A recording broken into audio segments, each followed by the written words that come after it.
I'd like to call the September 13th, 2017 Planning Commission meeting to order. Please rise for the Pledge of Allegiance. I pledge allegiance to the flag of the United States of America and to the republic for which it stands, one nation, under God, indivisible, with liberty and justice for all. Thank you. Welcome to this regular meeting of the Planning Commission, both to those who are with us this evening and those watching the televised meeting. For your information, there are copies of tonight's agenda at the speaker's lectern. We have two public hearings scheduled for this evening, and for those who may not have attended one of our meetings in the past, I'd like to remind everyone present that we have these two public hearings followed by our regular agenda, and then there's also a public comment period toward the end of the meeting where anyone may address the Commission at that time on any matter related to Commission business that is not on tonight's public hearing agenda. And speakers during that period will be limited to 3 minutes. I would just like to remind everyone that we are here all for the purpose of conducting the public business and to benefit the city, and that we need to respect each other's rights and opinions during the meeting, both for Planning Commission members, staff, and the public. And I would appreciate if everybody would keep that in mind as we do our business. The third item on the agenda is the approval of the minutes. We have two work sessions, June 28th and July 26th, and the regular meeting minutes of August the 9th. Do I hear a motion to approve the minutes? So moved. A second? Is there a second? Second. Second. Any discussion? If not, please say aye for approving the minutes. Aye. All those opposed? The ayes have it. Thank you. Our next item on the agenda is a declaration of conflicts of interest. This is where any member of the Commission who believes that he or she has a conflict of interest regarding any matter that is on the agenda for this meeting is recognized to state what the item is and the existence of a personal interest. Does anyone have a declaration to make at this time? Okay, seeing none, then we can move on to the public hearing items. Item 5 on the agenda is item UDOT A 2017-07. The City of Fredericksburg proposes to amend the Unified Development Ordinance Section 72-51.1A density requirements within the portion of the 100-year floodplain within the city's old and historic Fredericksburg Overlay District and outside the federally designated floodway. The purpose of this amendment is to permit residential redevelopment in the historic district in a manner consistent with the historic pattern by removing the reductions in maximum residential density that currently apply in the 100-year floodplain. City Code 72-51A1A1 reduces the maximum residential density permitted on, quote, unbuildable lands, including 100-year floodplain frequency. Okay, with that, I will recognize Mr. Craig. Thank you, Mr. Pates. If I could have the computer, please. Okay, the issue before you all tonight is the proposed text amendment to 72-51-1A1 to remove the density restriction from properties within the old and historic Fredericksburg Overlay District and the 100-year floodplain that are also outside of the FEMA Federal Emergency Management Agency designated floodway. The proposed change is shown on the screen. The existing regulation is at the top bullet, and then what's proposed is the second bullet, letter C, at the bottom of the screen. The City Council held a work session on this item on August 8th and subsequently initiated this amendment to the UDO at their meeting on August 26th. There are 159 acres within the 100-year floodplain and within the old and historic overlay district. They're shown on the map on the screen. Only 35 of those acres, so 35 out of 159, are outside of the floodway and are privately held. Out of those 35 acres, there are several parcels that are either vacant or have abandoned structures on them. restoring full density on those parcels by adopting this regulation would allow 22 more units than under the current restriction, and that's what's shown on your map. So the different colored blobs, I'll go through them. The turquoise band at the top is the regulatory floodway designated by FEMA. The pink shaded area is the rest of the 100-year flood plain, which is the flood fringe. You see the structures, you can see some of the roads and the bridges, and then the colored blobs are the areas where additional units would crop up on vacant or abandoned parcels. The majority of the 22 units that are permitted on these parcels are in two areas. One, if you look kind of at the finger of the Hazel Run floodplain that comes up below the train tracks, you'll see a pink blob and some yellows. That's 306 to 312 Frederick Street. 4 units in that pink area where the 2 historic buildings are, and then 2 more associated with some of the lots that are attached to it for a total of 6. And then home properties is at the bottom of or at the far right of the screen at the end of Caroline Street. That would have 8 units restored. That's 14 out of the 22. So the majority are in those 2 areas. Since 2010, there have been 3 special exception applications from this density provision. They were Hanover 1, 221 to 231 Charles Street. Those are townhomes, or single-family homes, excuse me, at the end of Charles Street. And Timber Nest's request at 512 through 521 Sophia Street was the Riverwalk Square special exception application. All 3 of these were deemed approvable in part because they provided redevelopment in the historic core of the city that was consistent with both the historical development patterns and the city's vision as the downtown as an urban node. Each of these applications were approved by the City Council. Timber Nest did have a 4th exception. It was a modified version of their previous approval. You all recommended approval of it, and the City Council approved that last night, so that's 4 applications. And then we've recently received a 5th application seeking to remove this restriction in order to facilitate the restoration of the historic coffee warehouse at 306 Frederick Street. That is the area that you see in the pink blob. So we have that application, and it is being reviewed by the TRC right now. Like with variances, anytime repeated special exceptions are approved or even requested, it's an indication that the ordinance isn't functioning the way maybe it should, and you need to consider a revision to that ordinance. The floodplain density limitation was first approved as part of a total rewrite of the zoning ordinance in 1984. The zoning ordinance was updated in '84 in large part because the city had annexed 4.63 square miles of largely undeveloped land from Spotsylvania County. The annex area is shown in turquoise on the screen. It contains 9,500 linear feet of land adjacent to Hazel Run, so the maroon areas on the map are the 100-year floodplains. They're associated with two water courses, the Rappahannock River at the top of the screen, and then Hazel Run kind of goes to the middle of the city and then forms the southern boundary of the city around Idlewild. The orange hatched area is the Historic Overlay District, so you can kind of see how the floodplain relates to the Historic District. There's also 21,000 linear feet of land adjacent to the Rappahannock area just in the turquoise area to the west of the city that was annexed in '84. So if I didn't say that before, this is a map of all the annexations we've done from 1727 through 1984, the turquoise area west of US Route 1, taking in all of 95, most of Central Park. That is the area that was annexed in '94. There are no records of the discussion that led to the adoption of this particular regulation that we're talking about tonight in 1984. We annexed this land, then we subsequently rewrite our zoning ordinance, and the minutes are sparse. They're more general. They're really mostly about the historic district at that time.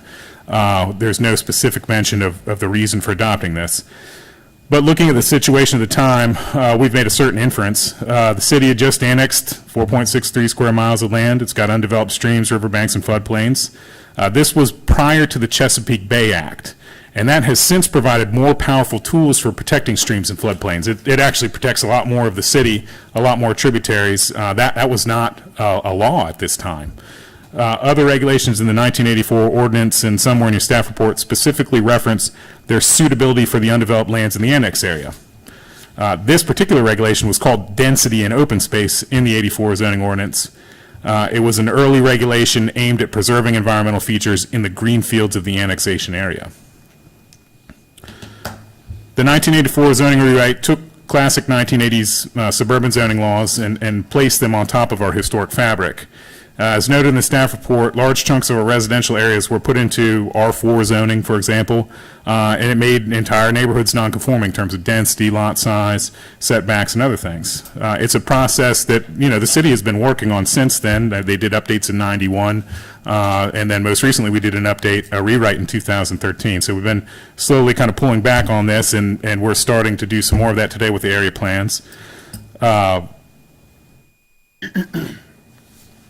Taking that into consideration, the floodplain in the historic district is developed, and that's what's shown on the screen. The blue areas are parking lots. The black squares surrounded in pink, those are structures. There is some green space, and that's green.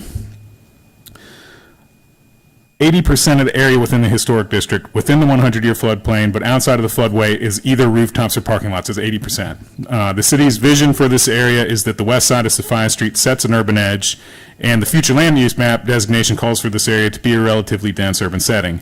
As such, the city is invested and continues to invest in infrastructure for the historic core, ranging from the parking deck, which is the big square you can see at the corner of Wolf and Sophia, and the Riverfront Park. We're using our land use designations. We've got this vision, and we're putting stuff down here, infrastructure-wise. 7251 1A1 is not a flood control ordinance. This screen relates to the flood control ordinance. It shows some of the advertisement for its original adoption as the floodplain overlay district codified on June 12, 1979. That followed the city obtaining its first flood insurance study in January of 79. So we get a flood insurance study from whatever federal agency predated FEMA, and then we adopt a floodplain overlay district. The city's flood insurance study and firms were updated in 2007. And at that time, the city took the extra step of having a floodway delineated, and that's this other graphic over to your left that you can see on the screen. The floodplain overlay district and the city's flood insurance rate maps differentiate between the flood fringe and the regulatory floodway. The flood fringe is the area of the floodplain that may be inundated during a flood. The floodplain overlay district and the Virginia State Building Code require that residential development in the flood fringe be elevated above the base flood elevation, and that buildings be constructed so that water may pass through the structure. So that's the intent of the ordinance in the floodplain, is to ensure that building meets a certain flood-proof standard. The floodway, on the other hand, which is the middle portion of that graphic, that's the conveyance channel of the flood. During a flood event, water in the floodway moves at high velocity. It carries substantial debris. Development in the floodway requires significant upfront study. So if you want to build anything in there, you have to do a lot of preliminary engineering, I guess is what we're saying there. And historically, if you read through the accounts from 1889, the 20s, 1937, 1942, 1972 with Agnes, the severe damage in the city is done east of Sophia Street and in Falmouth. Full density is not proposed to be restored in the floodway. So again, this section of the zoning ordinance we are not making any changes to. This is a section of the ordinance related to flood control, floodproofing of buildings. Nothing here would change that. John Saunders is also here. He's our city's designated floodplain manager, and he can answer technical questions if we need. The city's historic core is envisioned to be an urban node. The downtown is in the midst of a revitalization. Since 2010, interest in redeveloping and infill in and around the city's historic core has led to 5 applications for special exception from this section of the ordinance we're talking about today. The requests were all found to be consistent with the city's vision and with the historic fabric in the downtown. Removing the restriction from the 35 acres of privately held land in the downtown core will continue the downtown's revitalization, and as such, we do recommend approval of the ordinance. John and I are happy to take any questions you all have. Before we start any discussion of this, I wanted to announce that I will not be participating in this discussion, either the discussion or the vote. My wife was the selling agent on the property that now has a pending application, or expects to have an application for one of these special exceptions for the property on Frederick Street, the warehouses. And I spoke with Kathleen Dooley today, and she and I agreed that I do not have a conflict of interest, primarily because the ordinance affects the entire historic district and a lot of properties, and it's not aimed particularly at this property. However, I think that it's a close enough association that it would be best if I did not participate in this discussion. But with that being said, any questions for Mr. Craig? I've got a couple for you, Mike.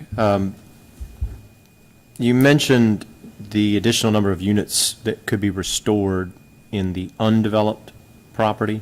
Yes, sir. Did you run any analysis of how many units in the developed property? Yes, sir. We've got a database built, and we're crunching through the numbers.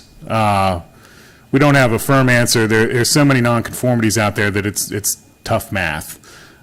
So our recommendation here is based on the fact that it's a level of control there with the Olden Historic Overlay District. Any new development is going to be within a certain box.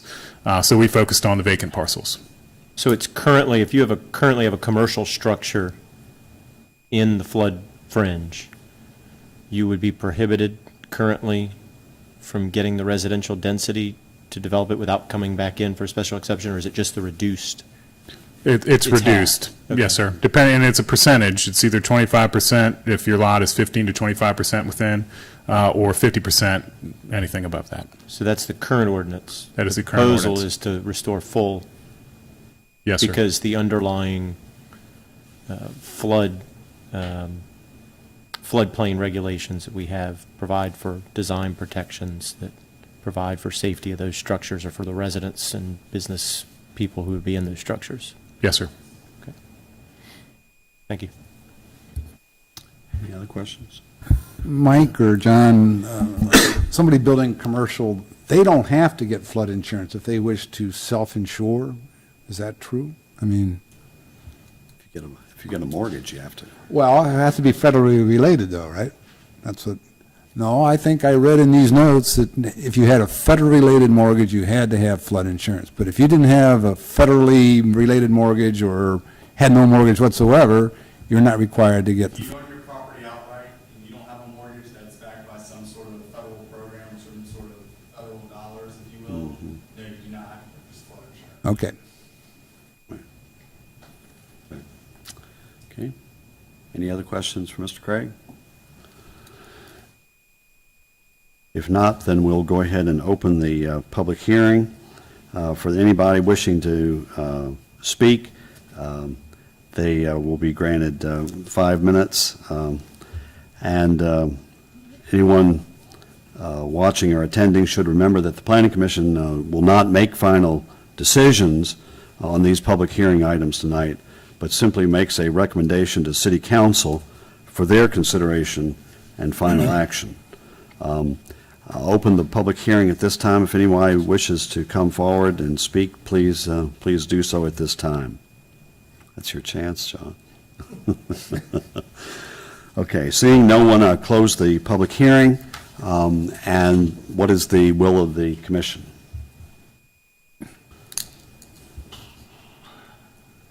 Well, as I've said before, it never made sense to me that we had this 50%, 25% business. It just seemed like this pull out of the air, you know? So I'm willing to move that we accept the recommendations of the planning department and approve their request. Recommend approval of the ordinance Yes, exactly. that's in the packet. Yes. Right. Make it more lawyerly, yes, exactly. Okay. I'll Do I second hear a that. second? I'll second that.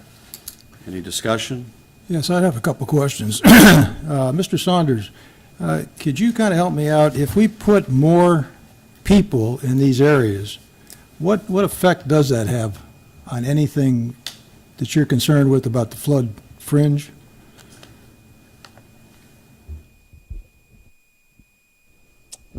Yeah, we've had this discussion about, does it make a difference if its development is commercially related or if it's residential related? And really in terms of the flood fringe and the impact that it has, it doesn't really matter what the use is, whether it's residential units or it's a commercial structure, it's still a structure that's being put in the flood fringe. So from that perspective, it doesn't make a difference. There are different requirements for residential versus commercial. Residential, for example, has to be elevated. There's no floodproofing, just straight up floodproofing provisions for residential. You have to elevate, and in the case of the city of Fredericksburg, you have to elevate 18 inches above base flood elevation for residential. Commercial is a little more flexible. Commercial has the option to floodproof versus elevating. So there's some nuances there. But in terms of the impact that it has to the floodplain, whether it's commercial or residential, it doesn't really matter. It's still a structure that's there that's displacing water. So that would actually increase the flood fringe, right?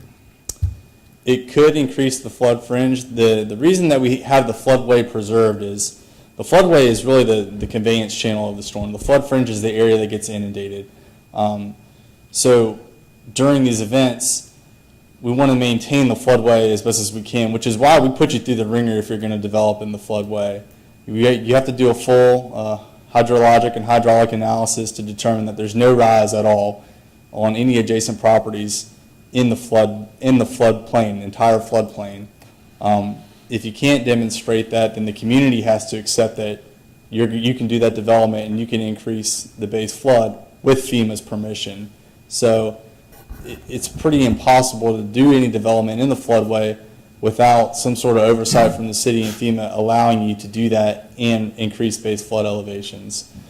Within the flood fringe, it's kind of inherent. There's a base flood elevation that's been provided. There's BFEs that are provided throughout the city at various cross sections through the flood insurance study.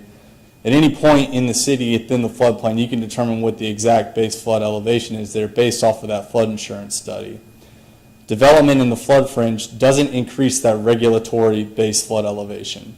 So even if we filled in the entire flood fringe of the city of Fredericksburg, what that would do is that would increase or inundate the floodway by a foot. It would increase it by a foot.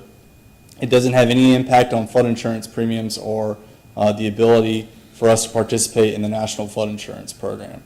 So those are the kind of things that we look at when development comes in. We don't want to do anything to jeopardize our ability for our citizens that own property, have property in the floodplain to purchase flood insurance.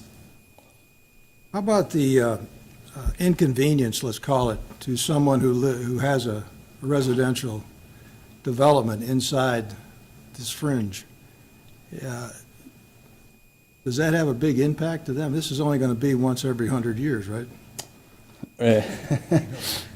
Inconvenience, can you elaborate on that? Well, you couldn't, if there was a puddle of water outside, that's one thing. If there's 3 feet of water, it's a little bit harder to walk through the water to go where there isn't. You know? Sure. So, but what kind of an impact are we talking about for these, in some of these areas? In some of these areas, in terms of the amount of flooding in these areas, or How much water would these people, for instance, have to walk through to get where it isn't 2 or 3 feet? that depends on where you're at within the floodplain, and based on the topography, it's all kind of dependent. Certainly in the lower portions of the city, it's safe to infer that those are going to be more inundated than some of the higher elevated areas within the floodplain as well. Ultimately, there's a risk with owning property and having property in a floodplain. There's a risk to the insurer. There's a risk to the person that owns the property that lives there. So what we're trying to do through our program is to mitigate the risk, and so that's why we have requirements in place for you to design your structure a certain way, build your structure to a certain elevation to help mitigate that risk and help keep costs low in terms of premiums, but also make sure that we're doing stuff to protect the structure and prevent total loss, if you will. If you're help me about this. If you're building above where the fringe water elevation has been determined to be, you're building it up 18 inches, for instance? Yes, sir. What damage could happen to your property? That's the finished floor. So your finished floor of the structure has to be 18 inches above.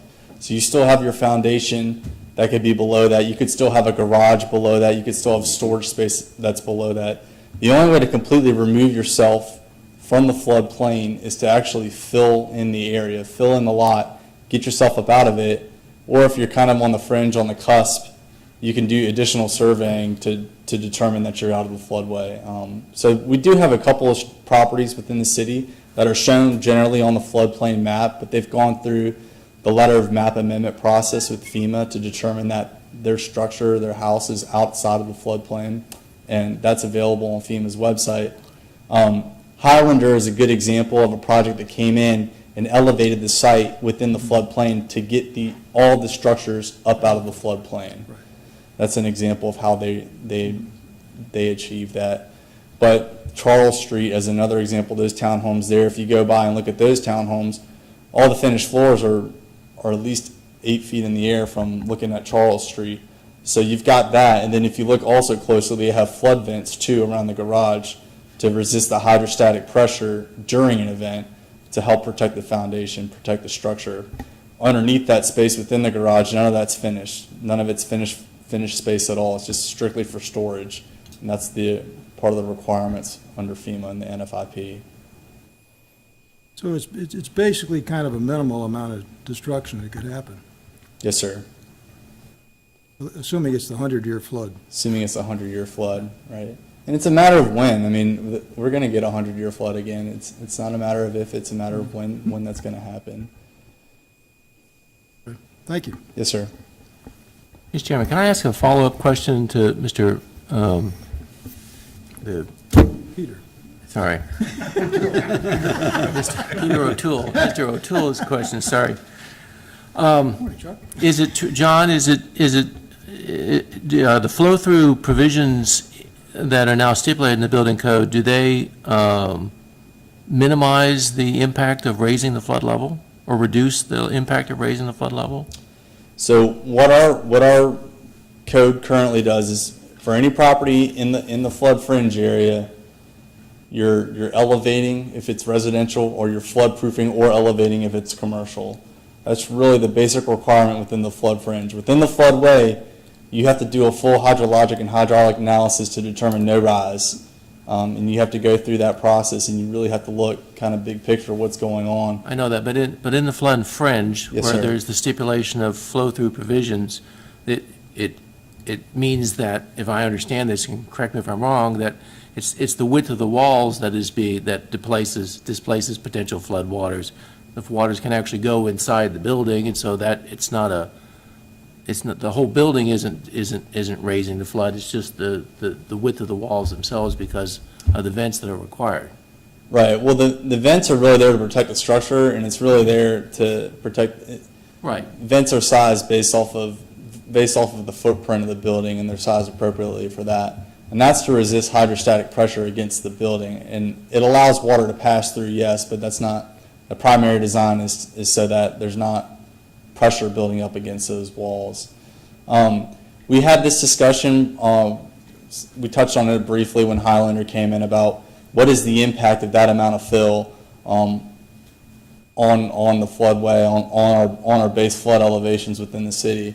And it's extremely hard to measure that for even a site like Highlander. It's extremely hard to figure out and pinpoint what impact that's going to have.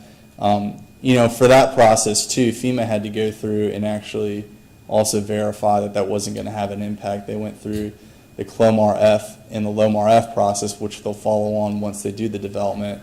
But for individual structures, I mean, speaking of scale, a project like Highlander, which had substantial fill in the floodplain, versus infill lots, which is what we're really talking about here for new development, it's really hard to try to pinpoint what impact that's going to have, if any, on base flood elevations. Looking at the flood insurance study, you can look at those numbers. I'm sure there's a factor of safety built in there. They're only accurate to 1/10 of a foot, so you're talking extremely precise measurements, if you will, to determine what impact that has. And even then, we're allowed to develop within the city and within the flood fringe as long as we don't increase base flood elevations by more than a foot. That's what NFIP has determined is acceptable as far as risk goes for increasing flood elevations. So the only way that we could actually increase the rise by a foot is to fill in the entire downtown, the entire area of Hazel Run that's in the floodplain. I mean, really, we'd have to fill that in along both sides of the river. We're looking at Stafford too, to shrink that area down to get the floodway to surcharge by a foot. That's what it would take. I'm not sure. Does that answer? Is that helpful or? I hope so. Yeah, I'm not sure what you.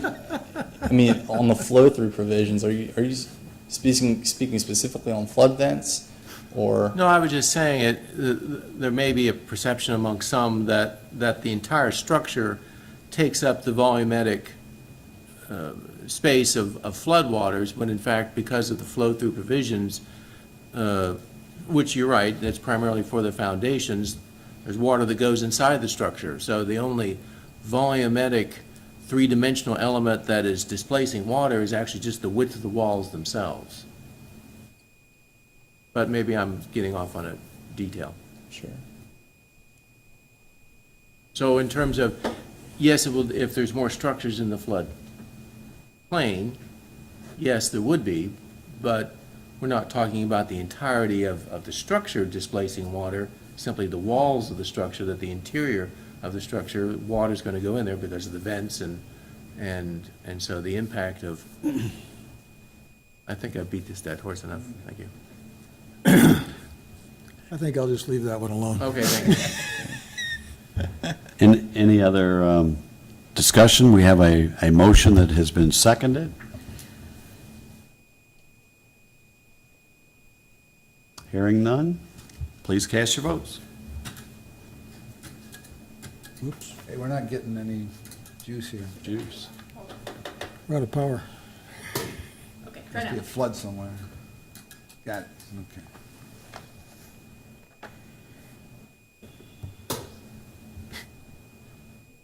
We only had, okay. I see. The motion passes 3-2. Huh, okay. Very good. Okay. And moving on, our second, let's see, this is item number 6 on the agenda, the comprehensive plan amendment. The City of Fredericksburg proposes to amend Chapter 10, Land Use Plan, and Chapter 11, Planning Areas of the city's comprehensive plan. The amendment to Chapter 10 would establish land use transects and apply them to the Small Area Plan 3 in a new general land use plan. The amendment to Chapter 11 would create an expanded small area plan for Planning Area 3 along the Plank Road Route 3 corridor between I-95 and Westwood Drive and adjoining neighborhoods with land use and transportation policies. Suzanne, for the staff report, recognize her.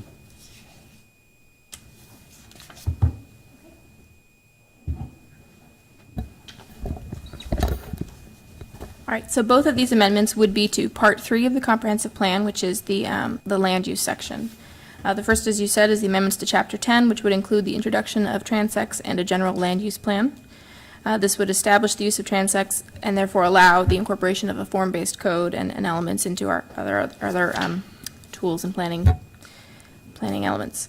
The amendments to Chapter 11 would include the adoption of the small area plan for Area 3. So again, Chapter 10 really establishes the use of these transects as a way of categorizing the built landscape from natural and preserved areas to the most dense urban fabric. This includes also the opportunity for special districts, where the characteristics of a neighborhood may not fit into the mold of something more standard. Through the area planning process, these transects have been specifically tailored to the city's patterns of development and are setting the standard for how other area plans will continue moving forward. As these area plans are complete and appropriate transects are identified through the small area plan process, they will be added to this general land use map to guide development through the new form-based code elements. So for the small area plan of Area 3, we started with identifying the challenges, and these really were focused on traffic congestion of Route 3, a lack of connections between the neighborhoods and to the corridor of shopping, the large shopping centers and the need to redevelop them, as well as the opportunity for large-scale undeveloped parcels and what future development may look like there. How to enhance public facilities in this area, as well as how to best care for the environmental resources that exist and continue the city's goals for environmental progress. So the plan then applies these transects established in Chapter 10 to Area 3. While Chapter 10 looks at kind of the general aspects of these transects, when it's applied in the small area plan, we look more specifically at the unique elements of the neighborhood to determine the nuances. So to address the challenge of the shopping centers, for example, the small area plan for Area 3 looks at these shopping centers as an option for redevelopment, and what form-based code elements may better fit them into the neighborhoods that protect the residential neighborhoods near them, as well as make them kind of more of a destination and improve the overall gateway of Route 3. Similarly, in this area plan, it includes guiding notes to address the 100 acres of undeveloped parcels along I-95 and how to really transform that into a gateway work center. The small area plan for Area 3 includes other elements like access and mobility. This includes specific recommendations to address the challenges of congestion, the lack of connections, and how to improve the public facilities there. We also look at the historic resources and how to improve the Idlewild Endowment House as a public facility, and how to best integrate a new school into the existing neighborhoods there. And it also includes a pretty thorough look at environmental resources and how to improve our watershed and things like that. So the Area 3 small area plan concludes with an implementation matrix to address things that are of immediate concern, of an ongoing nature, and kind of a more as resources permit kind of goal.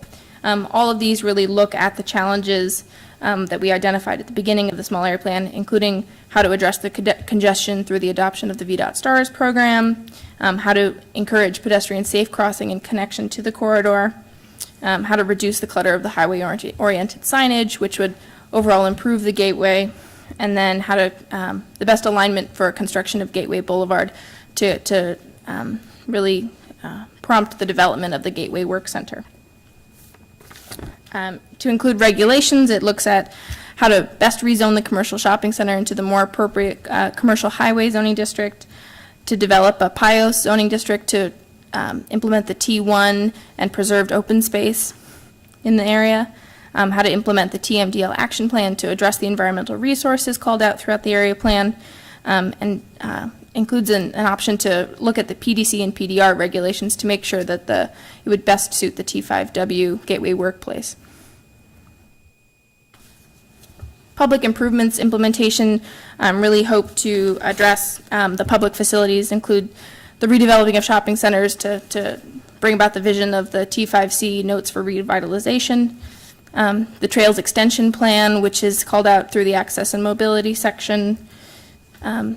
It calls for the feasibility study of the Downman House into a public facility space, and also calls for an implementation for urban design performance standards to make sure that the new school site really fits into the fabric of the existing Idlewild neighborhood and is fully accessible for the rest of the city. How to reduce clutter and overhead signage and wires and things like that along Route 3, and how to really enhance it with gateway elements. And finally, an opportunity to look at the Vermont Ridge Memorial Project to really include even more public facilities in the area. So with that, any questions?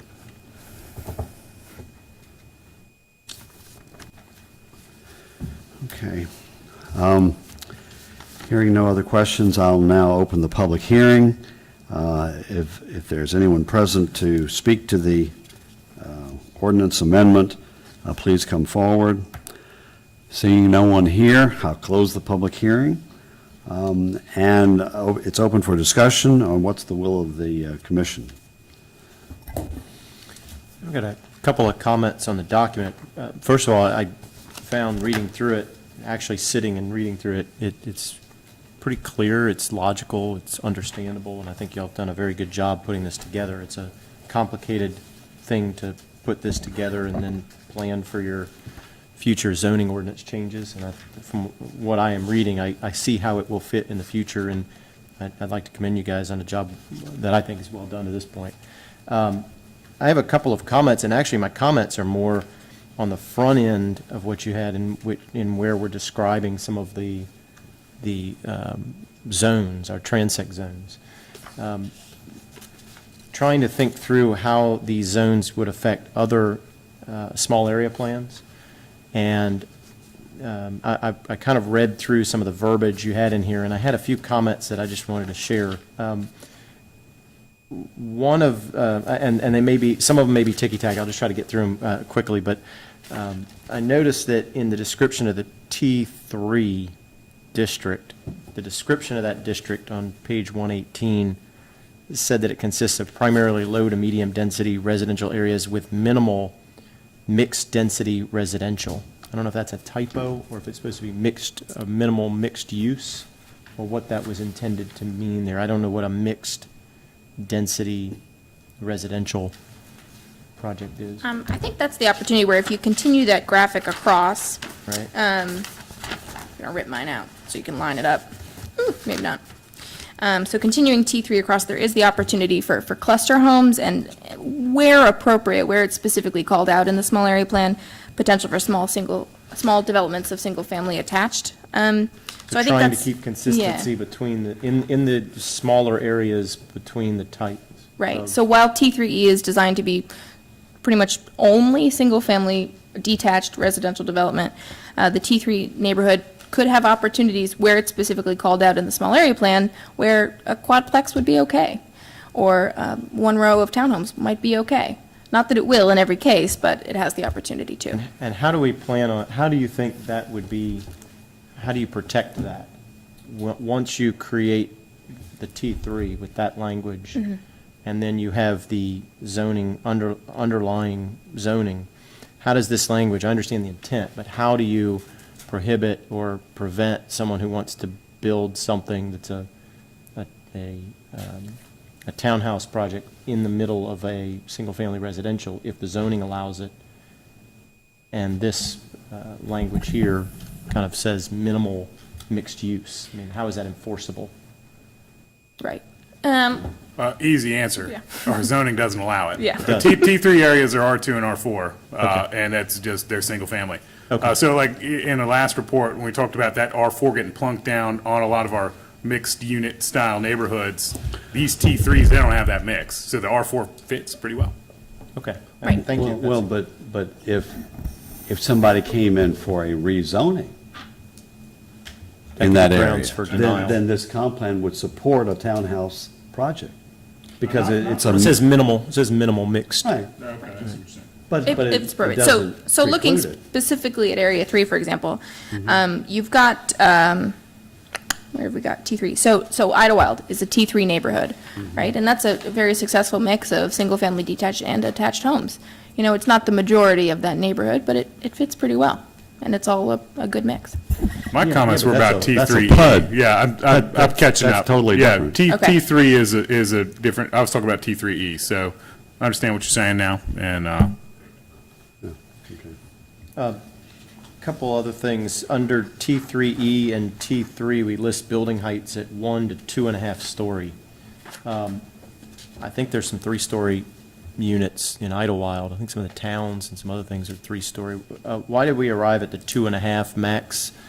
I know you're covered by what the zoning requires. I mean, this is like a guide, but I'm just thinking future conflicts between the comp plan and someone coming in with a proposal to build 3-story homes. Why with a 2.5? I think the 2.5 was derived to be a good average height of what we were currently seeing as patterns of T3. While there definitely are examples of anything that breaks the mold anywhere, in general, the 2.5 seem to be the overwhelming pattern. I guess what I'm getting at is, if we create these districts, and this is the building height, and it's listed as a maximum, but it's a comp plan requirement, and then there's an underlying zoning, there's still a conflict. Somebody comes in with a zoning request where they want to build, the zoning they're asking for may allow a 3-story residential development, but the comp plan says 2.5, and then we got a conflict between what they're asking for. Is there any concern do y'all have any concern along those lines, or am I being a little too? Well, I understand the logic of where you're going with this, Chris, and there's been other instances of, not related to this particular topic, where the comp plan gives guidance or makes statements, and it isn't necessarily specifically reflected in the zoning regulations in place for that given particular area. And after consulting with the city attorney, she is opined that the comp plan is a guide. It is a general parameters. It is not an ordinance. It is not something that it can be specifically enforced. That's what the zoning regulations are for. In R4 zoning, currently the maximum height limit is 35 feet, which is considered to be appropriate for 2.5 stories approximately, including Victorian structures like Mr. Pates's house, which is a large structure, but it's 2.5 stories, but it's on a raised basement, so it has some height to it, and sorry, Mr. Page, to call you out there, but so there's a height limit in the zoning regulations intended to sort of generally allow that limit, and if someone comes in with something specific within, and that's why the next step in the process, the zoning regulations, as we implement that, well, we obviously would want to closely look at those too to make sure everyone's comfortable with it. That's what's going to be the rule that applies. I mean, I share your concern about that, but from a little bit different angle.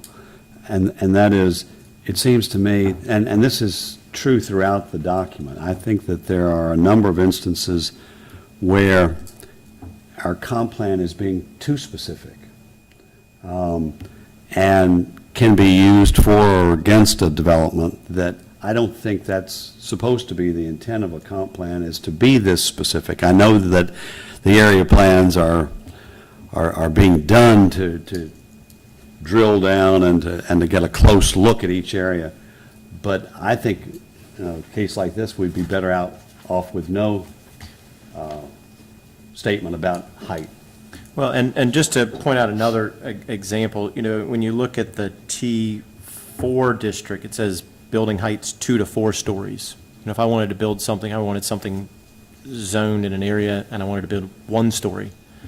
Intuitively, you would think, well, the comp plan says it's got to be 2 to 4. Does that mean I have to? And I know it. To me, I just think I think this is the guide of what you see and what you want, what we feel the development is going towards, but there's an interim period where, a lot of this may be single story that wouldn't necessarily fit within that grouping. I understand. I understand what you're saying, Chris. And I'm sorry, Mr. Honig, and you as well, Mr. Pates.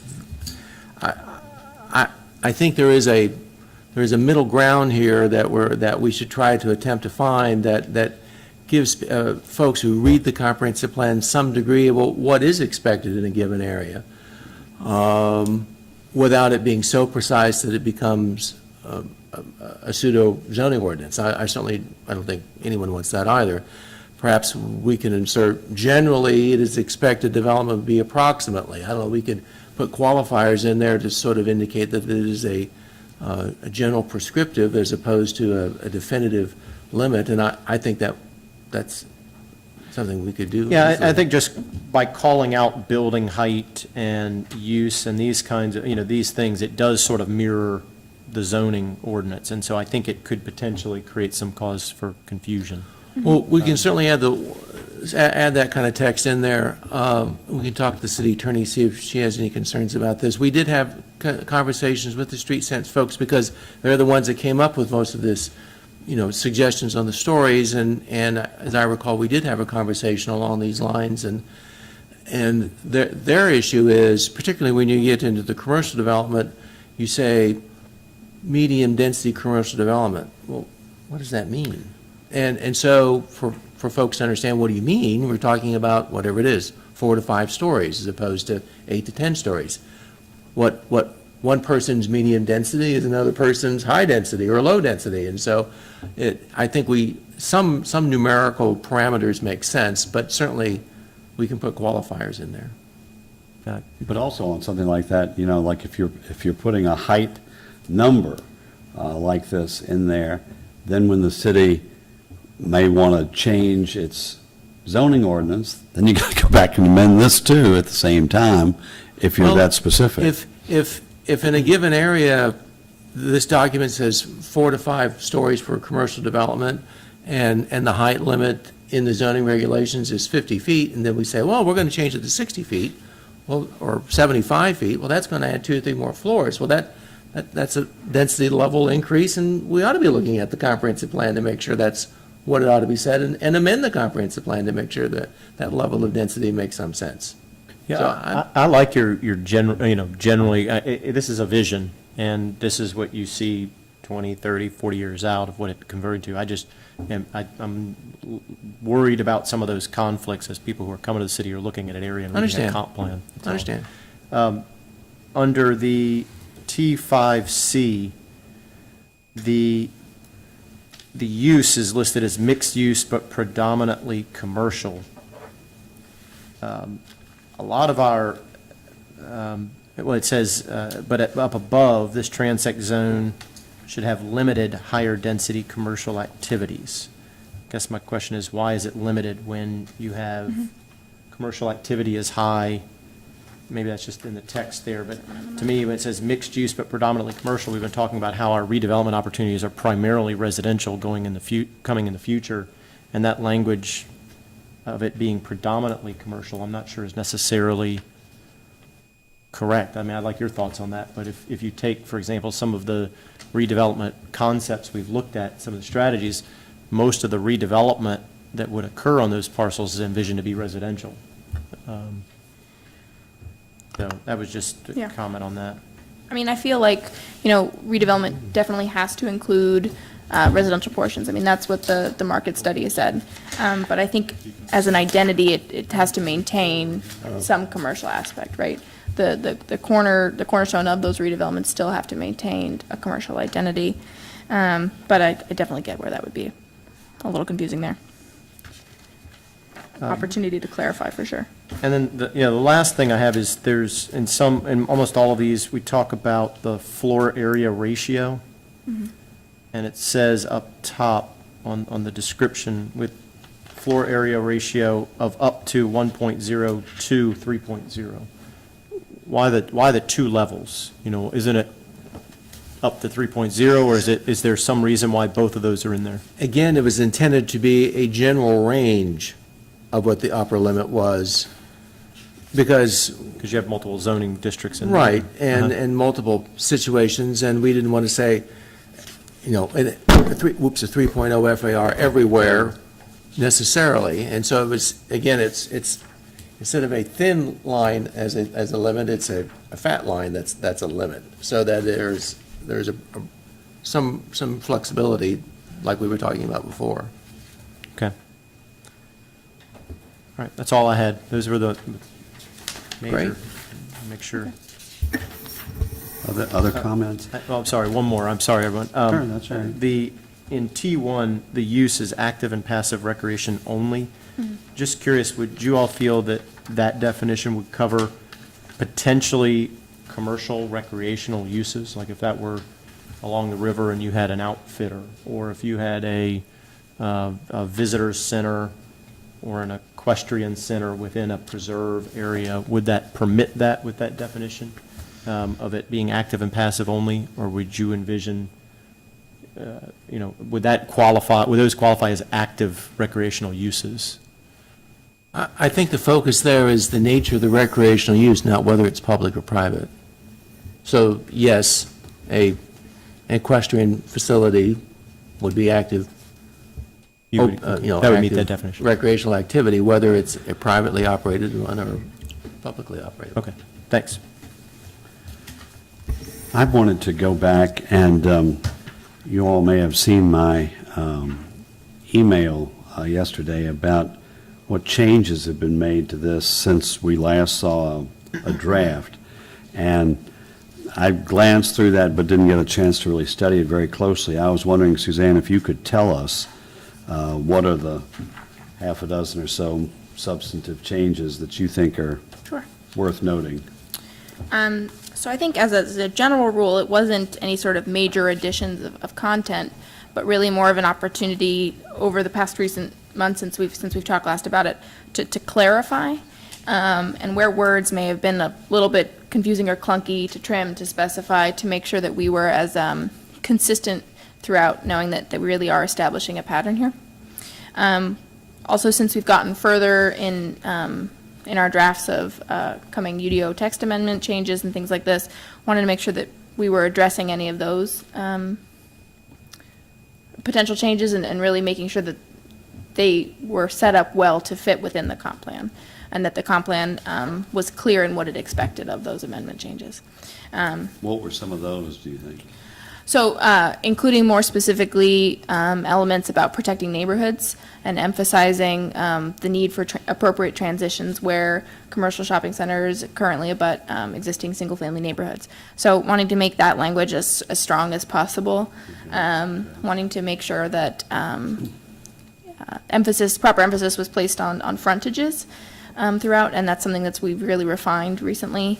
And what do you mean by that exactly? So where access should continue, how to make sure that the orientations of buildings is best aligned with what are deemed our primary frontages, like our main commercial corridors, like Route 3, things like this. So really establishing, that standard and that expectation. Okay. So other than that, just a lot of clarification. Okay. I have a couple other comments. First, well, one other thing that went into the draft, and I was kind of curious that from the version that we saw, God, well, I don't know what's the date on this, back in April, there's a lot in here for areas 3 and 6 that did not make it into your draft here. And I was wondering how you picked and chose what to leave out. For example, there's a whole section in here on the regulating plan, those kinds of things. And I realize we've talked about those, and it's tied to the to the zoning ordinance, and then there's the toolkit and the frontages and a lot of other information. And what, if anything, do you plan to do with those portions of the report? I mean, are they coming in later, or you don't think they're needed, or what? What we tried to do when looking at the street sense report and figuring out how it became a comp plan amendment, right, was to look at what would be the most easily digestible way that if a person were to read through the area plan, it would layer upon itself, right? So that by the time you looked at the challenges in the beginning, looked at the analysis of what existed, learned how the transects applied, and then got to the implementation, it would be a really clear pattern. So that's was our kind of guide of how we wrote the amendments. So anything that we looked through from the street sense report, we wanted to make sure that fit that flow, so that it was a logical document and usable in that way. Things like the regulating plan, includes a lot of access and mobility issues. So that's really what that became.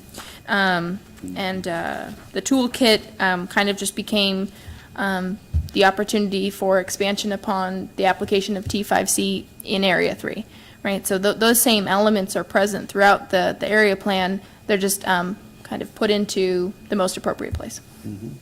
Not missing, just maybe differently labeled now. One thing, help me remember this. Yeah. Some of these categories that we have in this plan, we took them from the existing land areas, or was there some kind of work to fit street sense into more of a framework for like land use planning area 3 as it exists now? Like the label historic resources is here, open space, and Right. was that, Yeah. am I remembering that They're the right? old Gosh, we're going so far back now. Yeah. Okay. So it really was the combination of the street sense report and the work that had already been done in the comp plan, because there was already a small area plan there. Historic resources weren't looked at as thoroughly through street census report, but we felt that was still really important to include in our amendment, in our area plan. So that's something that's new from the street sense report. And I agree with that I was concerned that so much of the area plans were driven by the market study, and that our land use plan should not be a marketing document. And there are a lot of other things that are very important, so I was glad to see those back in there. Good.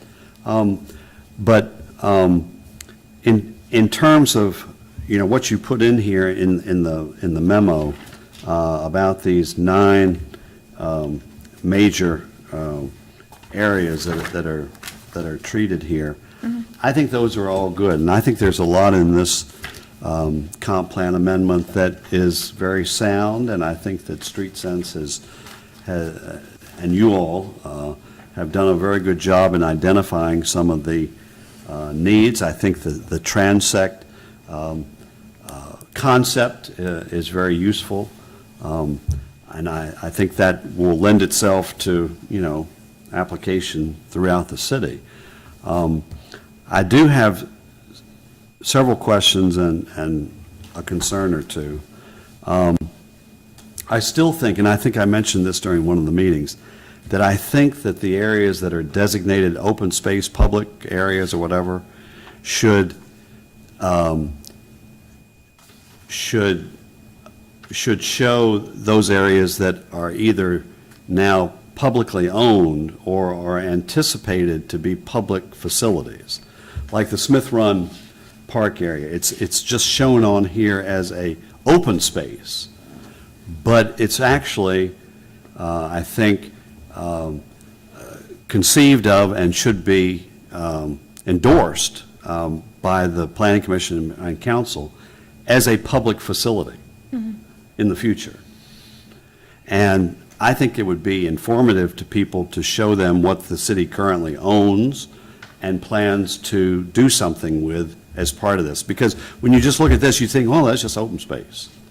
But it's actually a planned public facility. So that's just a comment. I mean, we may act on this. It may be too late for us to do anything with it, but you see what I'm saying? Yeah, I don't mean to interrupt your flow, No, Mr. Chairman, but maybe to go through as you go through your points.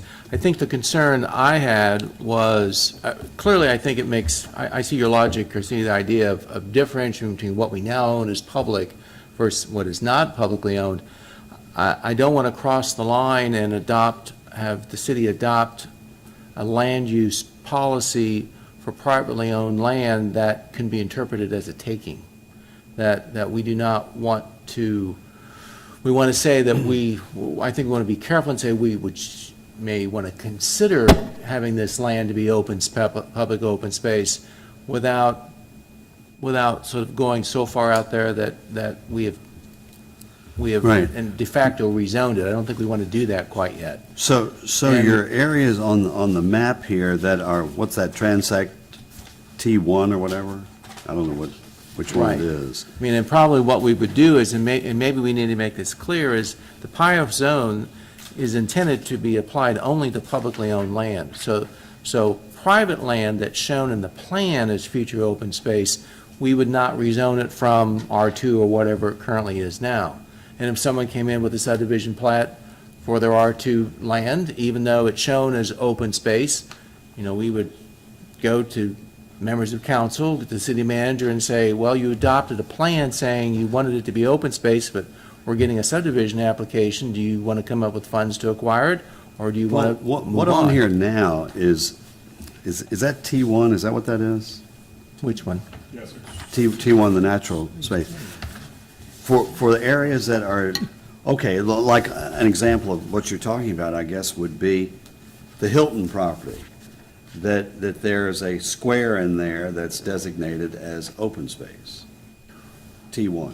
Right, well, no, it's not in the T1, that It's not? particular open space is not, it's not, Okay, T1 okay. is meant to be sort of naturalized open space, that is just sort of a civic plaza, as a design concept, illustration, if you will. You're right. Okay, so on your map, this is on page 144, the areas that are T1, okay, they're designated open space, but I guess this is what I'm saying, is that that what's shown on here is T1, some of it is public and some of it is private. Correct. And that's what I would like to see different. I would like to see them separated. So I feel like this may be where the benefit of the transect with the layering of the zoning would illustrate that. So where you've got T1 where it would be natural as kind of the form of the land, that's not where we want large development, right? And so in Area 3, that's, the preserved land around Idlewild and the cemetery and some other topographically challenging area, right? looking at that in addition with the zoning, where you would find the Pios zoning, where you would know what was publicly held, public benefit land. That's where you would find that highlighted specifically. Right, but I mean, I just think that for somebody looking at this plan, it would be very useful for them to know on that page 144, what is publicly owned.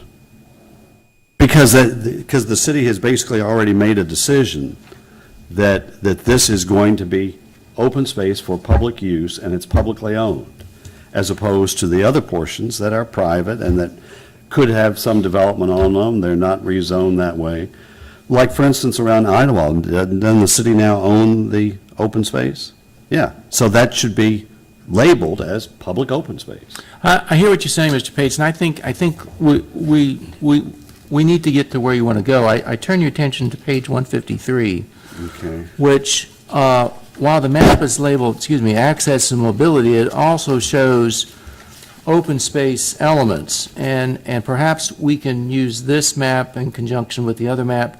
The stars obviously are indicating the Vermont Ridge property that is to be publicly, that we're saying should be open space, but isn't purchased at this point, as opposed to the land that goes through Idlewild that already is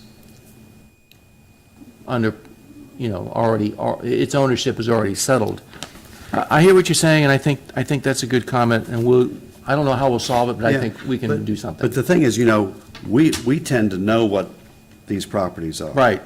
The average Right. citizen who may have no clue as to who owns what or what's planned. Right. I think it would be very informative for the public to see what we already have in mind or have done as open space. That's all. And I feel like it would be very changeable there, so that would be things like removing the cemetery from this map and the very top of 3, and then, labeling the open space as publicly held open space, publicly held land. Or could just have Yeah. a red border on it Easy. that's publicly owned. I mean, that's all. Anyway, so. I Or won't- the map on 120, or the map on 120 could probably differentiate as well. Yeah, however you would do it, I think that would be informative. Two things that I guess, unless we do something with them tonight, it would be comments really for the council to think about. I still think that most of the Hilton tract should be on the transect as commercial office space, and to take out the residential, because I think that is such a valuable, important piece of property for the city that could serve as a regional employment center, and could have so many other benefits that I don't personally see a need to want to encourage or endorse all that residential in that project. And that's just my own personal view, and obviously that property is going to have to be, we'll have some, I'm sure, some sort of master plan, and it'll all be done together, and who knows what it'll all entail. But I would like to see that property develop to its maximum commercial, useful, income-producing potential. That's all. I guess I would point out, Mr. Pates, that it's generally understood that single-use office parks are not marketable anymore, that many of the single-use office parks that have developed over the past several decades, the tenants are moving out to more mixed-use environments where their employees can not only work, but live and shop as well. And to create 100 acres of a single-use environment, I think is too much of a monoculture. And I think some diversity of land use, in a sense, heightens the value and the attractiveness of the workplace component. Right. Well, I mean, who knows what the future will bring and what the market will produce, and nobody can predict that very well. But I tend to disagree, because I think that this is our one chance in the city to have a major employment center in the city. I really do. And it's ideally situated to do that. But anyway, I mean, I just pass that along as a comment for what it's worth. The other thing is that I didn't see much in here, maybe I missed it, about what I think should be one of our real goals on Route 3 redevelopment is beautification of the corridor. And I think that's very important. I think that it will help business. I think it'll help tourism. I think some of the improvements that are discussed in here, may do that, some of it. But I would like to see that in here as a explicit sort of goal and objective of Route 3. So otherwise, I think it's a very good report, and I think you all have done a good job. Any other comments, or is there a motion or anything? What does anybody? Or we don't have to take action tonight at all if we don't want to. I don't see any reason to not take action. I mean, I'm fine with this. As I told Chuck earlier, I did my independent reading about transects and found out Albemarle County, Flagstaff, Arizona. You told me Miami-Dade, Oneida, or someplace in New York have already adopted this, and it seems to be working. I don't know. Maybe you can add more to that as far as how these things have worked over the last few years, but I'm fine with this report, and I would move that we adopt it as written. I second that. Motion's been made and seconded. And further discussion on it. I think many of the comments that have been made by Mr. Honong and Mr. Page for clarification, we will certainly incorporate. Wrote them all down.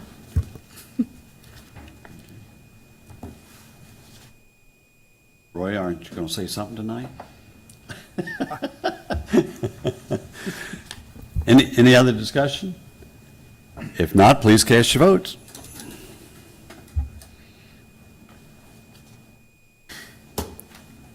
There it is, 6-0, motion passes. Moving right along, that's a major milestone, isn't it? Item 7 on the agenda is the general public comment period, unless somebody pops up under their seats. Come under the seats. I don't think there's any public comment this evening. Moving on to other business. Any planning commissioner comments? People are in a quiet mood tonight. No planning commissioner comments. Then item number 9 is the planning director. Just to give you a recap, last night we had an eventful city council meeting.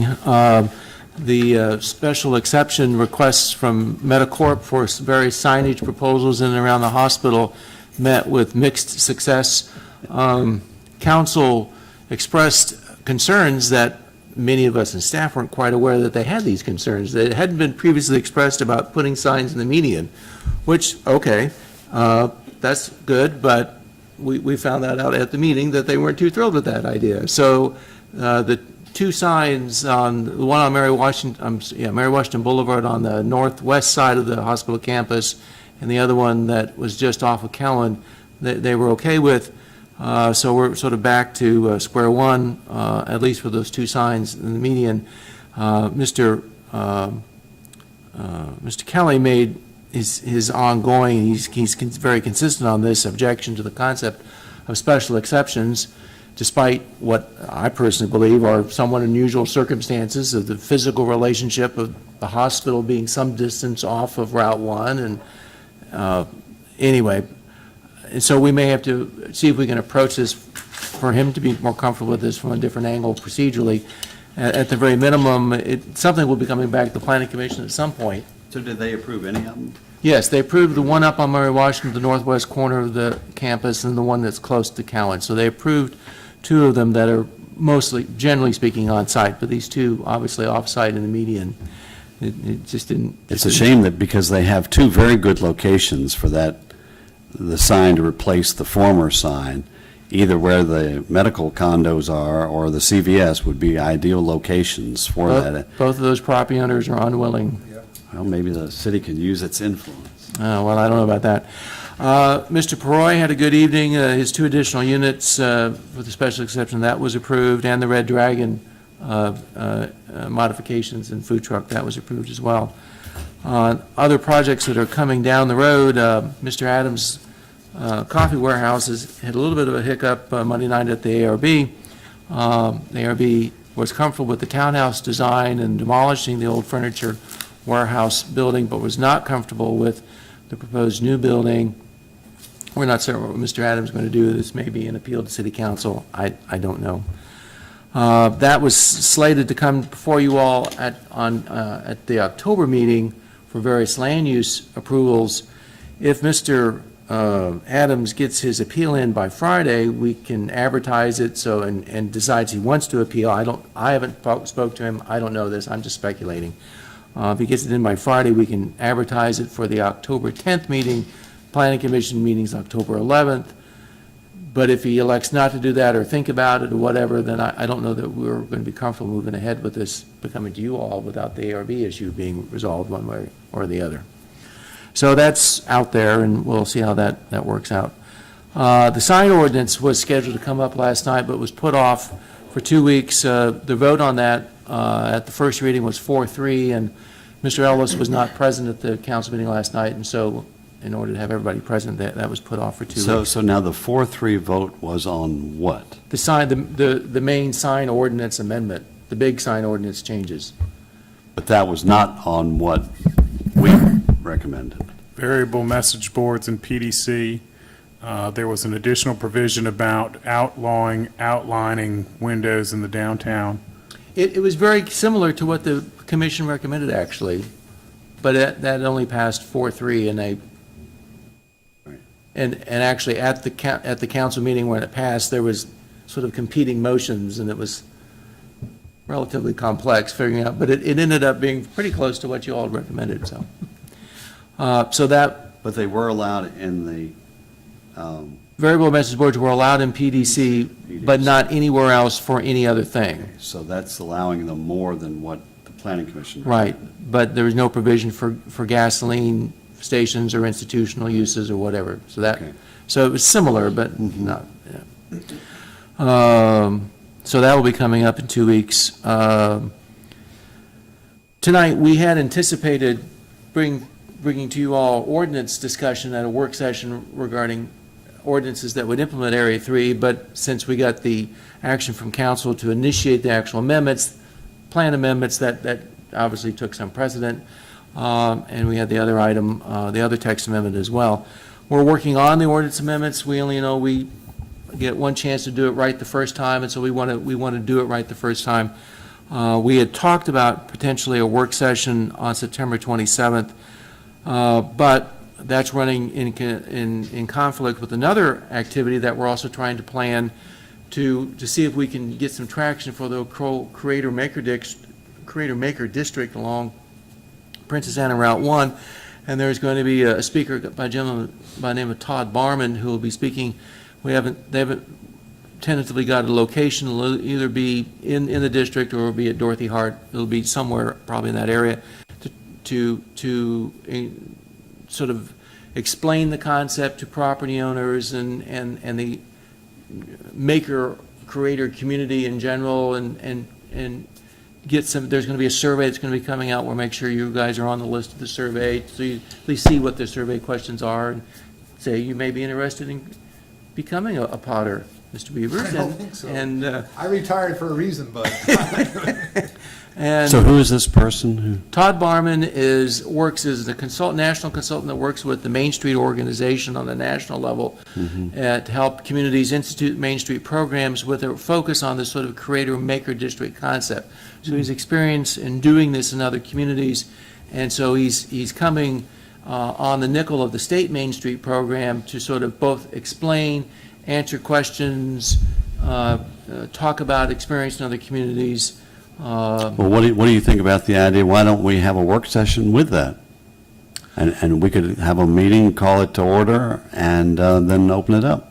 Well, this is intended, well, there's a specific evening public forum. I'm not sure what his schedule during the day is. We can talk to Ann Glave and see if he wanted to do something earlier, potentially. I can't remember his schedule, though. I mean, I think it'd be useful for us to have a discussion with the public, but.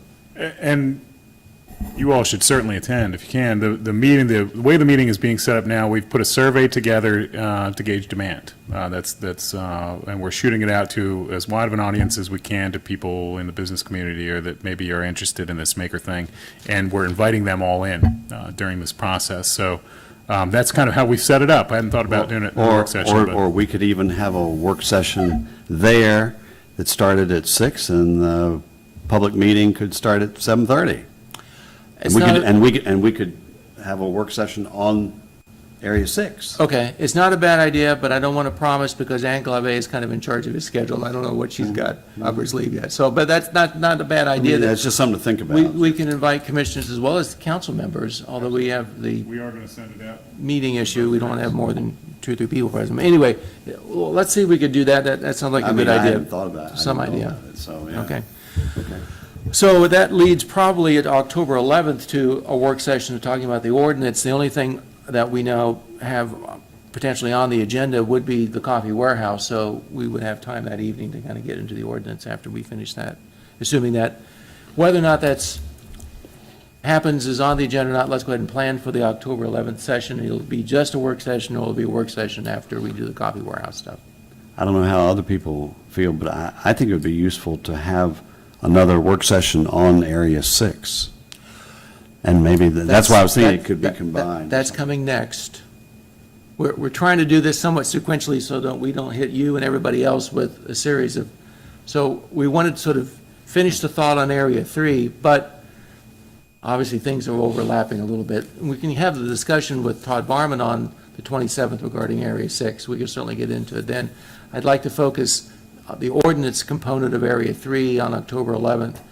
And then subsequent to that, then we'll talk about Area 6. I'd like to do this somewhat sequentially so that we can stay somewhat focused, although it's... Can't hold two thoughts in our minds at the same time? I can't speak for you all. I can't even remember Mr. O'Toole's name, so... Isn't Yeah. that part of being ambidextrous? Right. Hold these two things in your head at once. But does anybody else have any sort of thoughts on other work sessions or scheduling or the order in which we do these things? I would note for the record that Robin is really sick, so that's why she's not here tonight, and Susanna is doing double duty there, pushing all the buttons on the machine and I talking. could think of 2 things at once. Yeah, That's right, you can do she's two younger, things at she once. can do 2 things at once, so. Yeah, okay. So, but hopefully Robin will be feeling better. She's been sick all week, so. Wow. Well, that's no fun. That's no fun. Anything else? Mike, Suzanne, anybody else? I went down to Greenville, South Carolina, which is a town I absolutely love, the total eclipse, and that's the most magnificent thing. Absolutely Really? stunning. We had a clear day for a change, you know. Were there 1 million people there? Well, we went to Furman University, we probably had 10,000 people, so, but it wasn't crowded. Right. It was wonderful, just wonderful. Cool. Well, very good. That's what you get to do when you're retired. That's right, and we're gonna have one in Cleveland in 7 years. That's right. You're only one. Very good. Anything else? If not, meeting is adjourned.